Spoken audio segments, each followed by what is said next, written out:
Alhamdulillah nahmaduhu wa nasta'inuhu wa nastaghfiruhu wa na'udzu billahi min shururi anfusina wa min sayyiati a'malina man yahdihillahu fala mudilla lahu wa man yudlil fala hadiya lahu. Asyhadu an la ilaha illallah wahdahu la syarika lahu wa asyhadu anna Muhammadan abduhu wa rasuluhu nabiyya ba'da. Yang sama kami hormati kepada para jamaah Masjid Jami Tambora. Semoga Allah Subhanahu wa taala selalu berikan rahmat kepada kita semua. Puja dan puji syukur kehadiran Allah Subhanahu wa taala yang telah memberikan kita berbagai macam nikmat hingga kita bisa berkumpul di masjid yang mulia ini. Semoga kumpulan kita di sini di dalam tujuan mencari ilmu, mendapatkan ilmu yang bermanfaat dunia dan akhirat. Amin ya rabbal alamin. Salawat serta salam tercurahkan kepada baginda besar Allah Nabi Muhammad sallallahu alaihi wasallam beserta para keluarganya, para sahabatnya, dan mudah-mudahan kita semua sebagai pengikutnya yang mendapatkan syafaat dari Nabi Muhammad sallallahu alaihi wasallam. Sebelum kita mulai taklim kita pada hari ini, mari kita awali dengan baca surat Al-Fatihah bersama-sama. Semoga dengan wasilah daripada surat Al-Fatihah segala hajat dunia kita dikabulkan Allah Subhanahu wa taala. Mari kita niatkan surat Al-Fatihah untuk diri kita pribadi, untuk keluarga kita, untuk anak-anak kita, untuk guru-guru kita baik yang masih ada ataupun yang sudah tiada. Wabil khusus kita Al-Fatihahkan untuk pendiri daripada Masjid Jami Tambora, yaitu saya Mustajir dan Hidayat. Kita doakan juga Al-Fatihah untuk yang pengarang daripada kitab hadis yang akan kita pelajari pada hari ini. Al-Hadiyah wa kullu niyatin sholihah wa ila hadrati dari Mustafa Rasulullah sallallahu alaihi wasallam. Sirrul Fatihah. A'udzubillahi minasyaitonir rajim. Bismillahirrahmanirrahim. Alhamdulillahirabbil alamin arrahmanir rahim maliki yaumiddin. Iyyaka na'budu wa iyyaka nasta'in ihdinas siratal mustaqim siratal ladzina an'amta 'alaihim ghairil maghdubi 'alaihim waladdallin. Sebelum kita mulai, mari kita berdoa kepada Allah Subhanahu wa taala yang diajarkan oleh Rasulullah SAW di dalam kitab Hidayatul Hidayah. Jadi Bapak-bapak ikuti saya, jadi saya dulu baru bapak-bapak. Bismillahirrahmanirrahim. Bismillahirrahmanirrahim. Allahumma inni a'udzu bika min ilmin la yanfa wa qalbin la yakhsha wa amalin la yarfa wa du'ain la yusma. Allahumma inni a'udzu bika min ilmin la yanfa wa qalbin la yakhsha wa amalin la yarfa wa du'ain la yusma. Allahumma inni a'udzu bika min ilmin la yanfa wa qalbin la yakhsha wa amalin la yarfa wa du'ain la yusma. Ya Allah, sungguh aku berlindung kepadamu dari ilmu yang tidak bermanfaat, hati yang tidak khusyuk, amal yang tidak terkabul, dan dari doa yang tidak didengar. Alhamdulillah, pada para jemaah Masjid Tambora, kita kembali mempelajari hadis-hadis Nabi, yang mana kita belajar tentang Nubabul Hadis karangan daripada Alim Al-Fadil Jalaluddin Yahya Kamaluddin Suyuti rahimahullah. Jadi nama kitabnya Nubabul Hadis. Nah, saya bawa di versi. Kitab Nubabul Hadis ini matan, syarahnya kitab Tanqihul Qaul. Ini kitab Tanqihul Qaul, ya. Ini syarahnya, syarah itu penjelasan, matanya itu isi. Ini kitab Nubabul Hadis yang saya pelajari.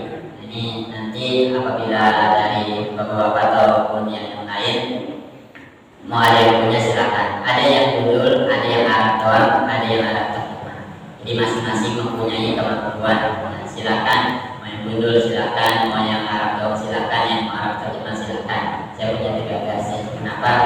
sesuai kemampuan. Nah, ya jangan sampai kita nggak mampu ya kita beli yang kita mampu aja. Nah, kemarin kita sudah sampai ya 3 hadis ya tentang bab keutamaan ilmu dan ulama. Jadi kemarin itu terakhir ya hadis yang ketiga, pokok Bismillahirrahmanirrahim. Wa qala sallallahu alaihi wasallam, fadlul alimi 'alal abidi kafadlil qamari lailatal badri 'alal kawakib. Nabi Muhammad sallallahu alaihi wasallam bersabda, kelebihan para alim atas ahli ibadah adalah seperti kelebihan bulan di malam purnama atas bintang-bintang. Itu yang terakhir mari kita bahas ya. Biar agak cepat. Lanjut ke hadis yang keempat. Bismillahirrahmanirrahim.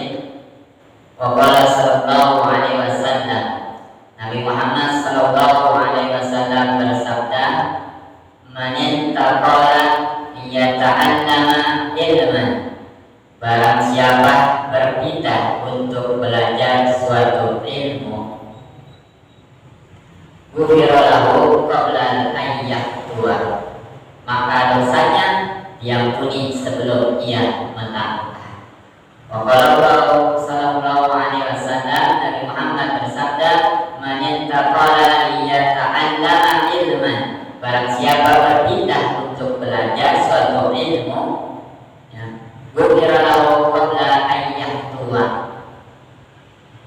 maka dosanya diampuni sebelum ia melangkah ke tempat menuntut ilmu. Apa maksud daripada di sini? Dalam syarat takdir qabul yang disyaratkan dijelaskan bahwa di sini maksudnya ketika kita ya dari awal kebodohan hijrah kepada kecerdasan atau kepintaran, dari kita nggak tahu menuntut nggak tahu ilmu menjadi tahu menuntut ilmu ya. Ketika kita ingin melangkahkan kaki kita dari rumah menuju majelis ilmu, maka setiap langkah yang kita langkahkan sebelum sampai ke majelis ilmu, maka Allah sudah mengampuni segala dosa-dosa kita. Alhamdulillah. Kalau di dalam syaratnya ya, satu langkah itu Allah berikan kepada orang yang menuntut ilmu dari rumah menuju tempat majelis ilmu, satu langkahnya itu 100 kebaikan. Nah, tinggal kalau misalkan yang tinggalnya di RW 7, nah itu sendiri dah langkahnya, itu sendiri dari Sultan sampai sini ya, 1, 2, 3 berapa yang pahala yang Allah berikan kepada orang yang melangkah menuntut ilmu ya. Jadi ini keutamaan orang yang hadir di majelis ilmu. Sebelum melangkah aja Allah sudah mengampuni segala dosanya, dengan catatan menuntut ilmunya mengharap ridho Allah Subhanahu wa taala, bukan sombong terhadap ilmunya. Nah, kemudian hadis yang kelima, wa qala sallallahu alaihi wasallam, Nabi Muhammad sallallahu alaihi wasallam bersabda, akrimul ulama, muliakanlah para ulama, fa innahum indallahi qurama'u mukarramun, karena mereka adalah mulia dan dimuliakan oleh Allah Subhanahu wa taala. Ketika kita hadir di majelis ilmu, kita bertemu dengan para ulama, maka muliakanlah ulama kita, muliakanlah guru-guru kita. Kenapa? Karena ulama itu orang yang Allah muliakan. Kalau kita ingin bertemu dengan Allah, kita ingin dekat dengan Allah, ya nggak mungkin langsung kita bertemu dengan Allah. Pasti melalui ya para nabi, kemudian nabi mewariskan kepada para ulama. Kalau kita ingin mengetahui ilmu Allah, yang nggak mungkin kita langsung kepada Allah, karena kita manusia biasa. Nah, kunci supaya kita bermanfaat ilmunya, biar punya ilmu Allah, maka muliakanlah ulama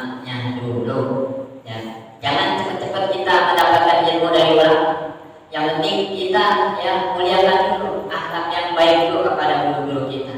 Karena dengan memiliki akhlak yang baik, memuliakan seorang ulama, maka nur ala nur, cahaya Allah itu, cahaya ilmu itu akan datang kepada diri kita.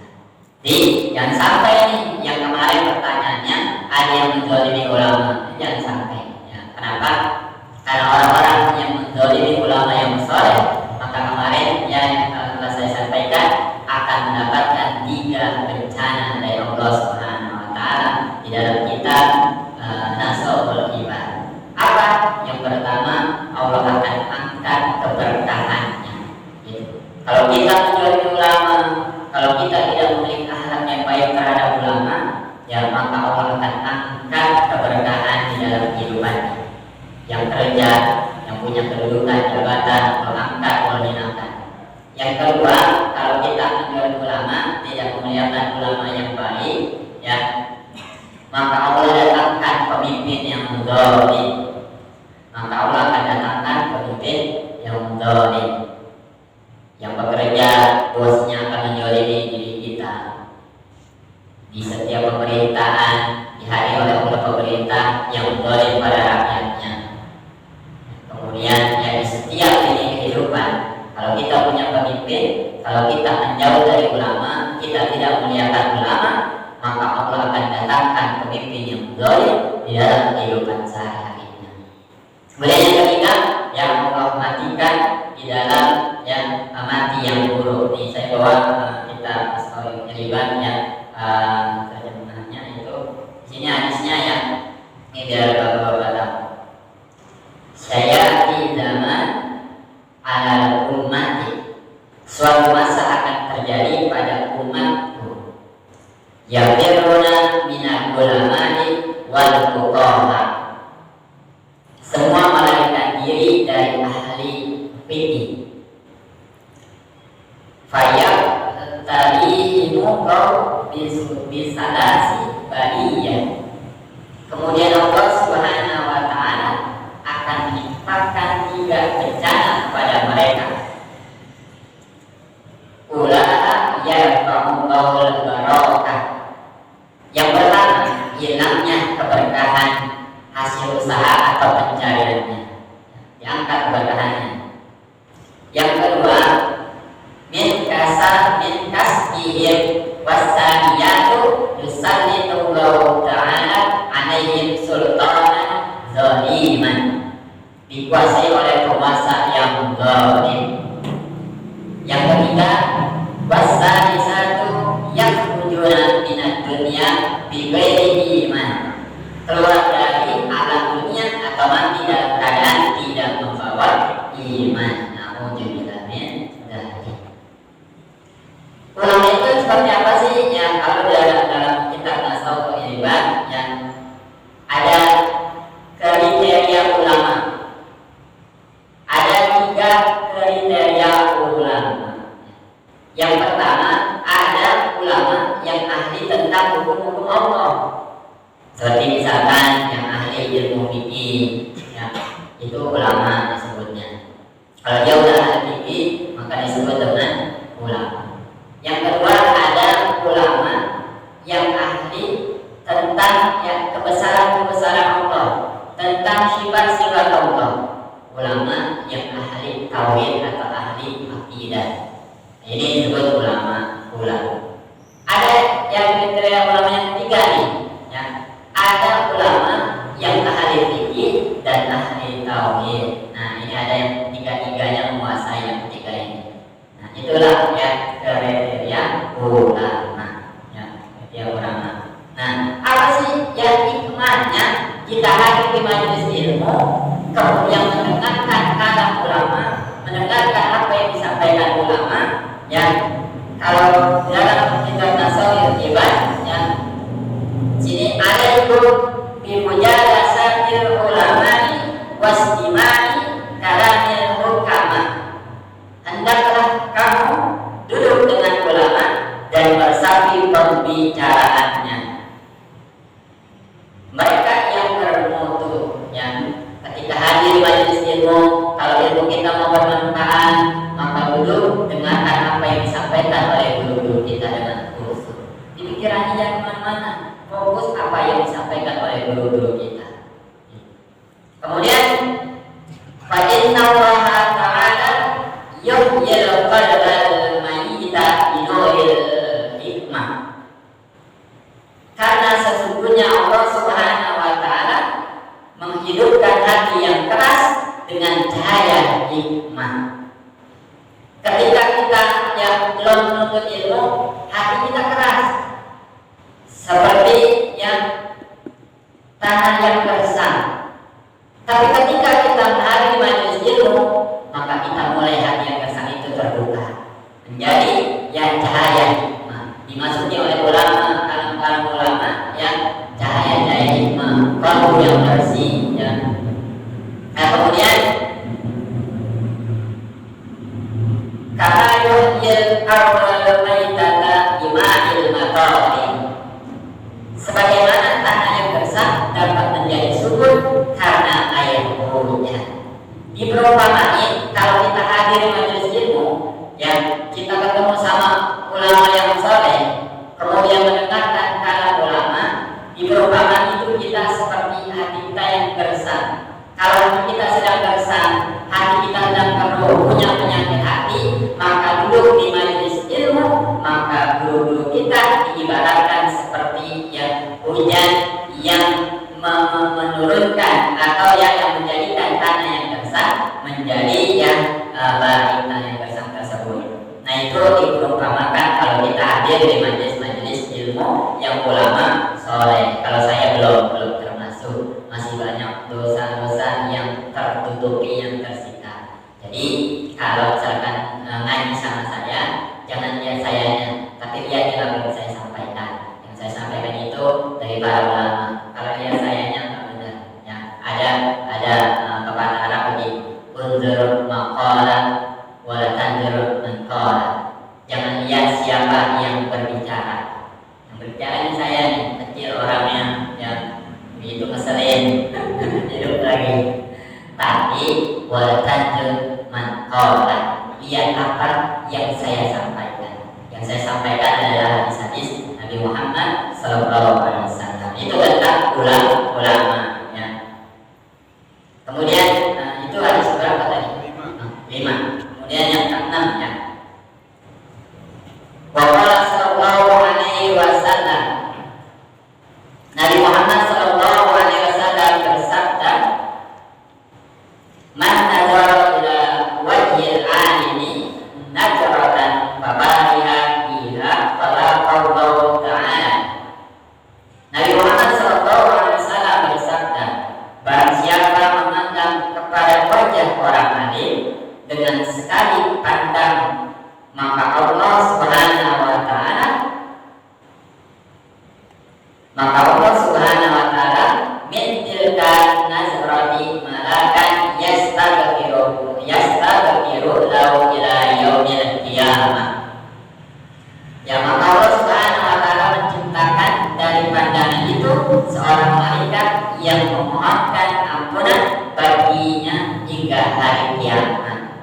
Ketika kita hadir di majelis ilmu, kemudian kita bertemu dengan guru-guru kita yang saleh, ya, ketika kita duduk hadir di majelis ilmu, ya, hadir di guru-guru yang saleh, ulama yang saleh, ya, ketika kita memandang wajah orang saleh, ya, terutama kita di majelis ilmu memandang guru yang saleh, maka Allah Subhanahu wa taala akan menciptakan satu malaikat untuk memohon ampun, ya, bagi kita yang hadir di majelis ilmu kelak sampai hari kiamat. Alhamdulillah. Tuh keutamaan dari kita hadir di majelis ilmu. Makanya nih saya sepakat ya, Ustaz Edi, yang Ustaz Asror kemarin berdiskusi. Kenapa sih setiap hari Senin, Jumat sekarang zikirnya dibendekin? Ya, kalau Sabtu Minggu agak banyak. Ya, kenapa? Karena lebih penting menuntut ilmu. Berzikir penting, ada yang lebih baik. Zikir baik, tapi ada yang lebih baik apa?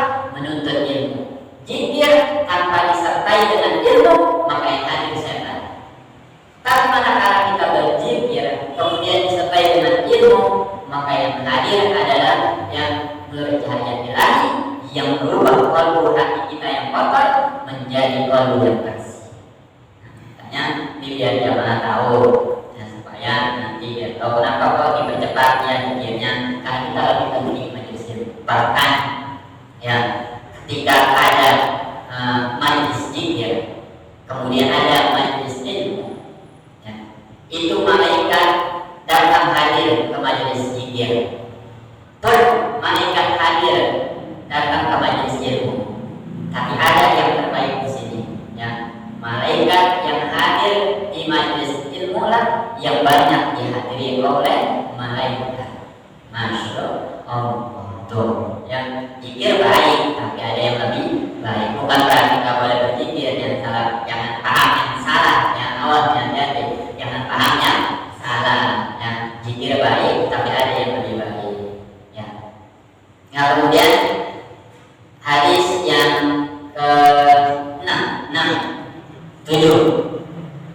Hadis yang ke-7, waqala sallallahu alaihi wasallam, Nabi Muhammad sallallahu alaihi wasallam bersabda,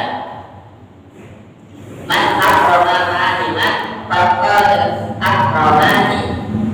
Barang siapa memuliakan orang lain, maka ia telah memuliakan aku. Maksud aku di sini bukan saya, tapi Nabi Muhammad sallallahu alaihi wasallam. Wa man akramani faqad akramallah. Dan siapa memuliakan aku atau siapa yang memuliakan Nabi Muhammad sallallahu alaihi wasallam, ia telah memuliakan Allah. Wa man akramallahu fama'wahul jannah. Dan siapa memuliakan Allah, maka tempat tinggalnya adalah surga. Ada 3 makna di dalam hadis ini. Yang pertama, kalau kita mau dimuliakan oleh Allah Subhanahu wa taala, caranya kita yang memuliakan Nabi Muhammad. Lalu bagaimana kalau kita tidak hidup di zaman Nabi Muhammad sallallahu alaihi wasallam? Bagaimana caranya supaya kita dimuliakan oleh Allah? Maka kita memuliakan ulama, ya. Jadi ketika kita memuliakan ulama, memuliakan guru-guru kita yang soleh, maka kata Nabi Muhammad akan memuliakan kita. Barang siapa yang memuliakan Nabi Muhammad, maka yang Allah akan memuliakan kita, maka tempatnya di surga. Ya.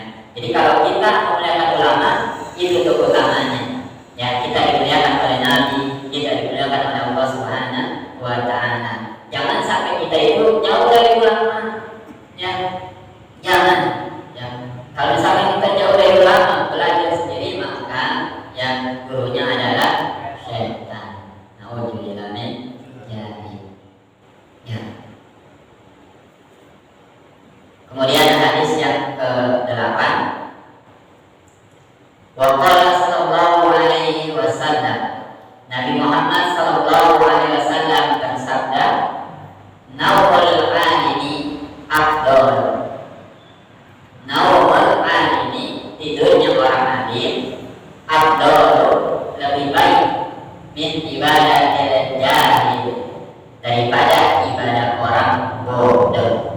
Wa qala sallallahu alaihi wasallam, Nabi Muhammad sallallahu alaihi wasallam bersabda, naumul alim, tidurnya orang alim, afdalu, lebih baik, ya, min ibadatil jahil, daripada ibadah orang bodoh. Apa maksudnya di sini? Ya, kalau dalam penjelasan syaratnya, yang dimaksud di sini, yang tidurnya orang alim yang berilmu atau disebut faqih. Ya, tidurnya orang alim yang faqih, dia ahli ilmu, dia ahli ibadah.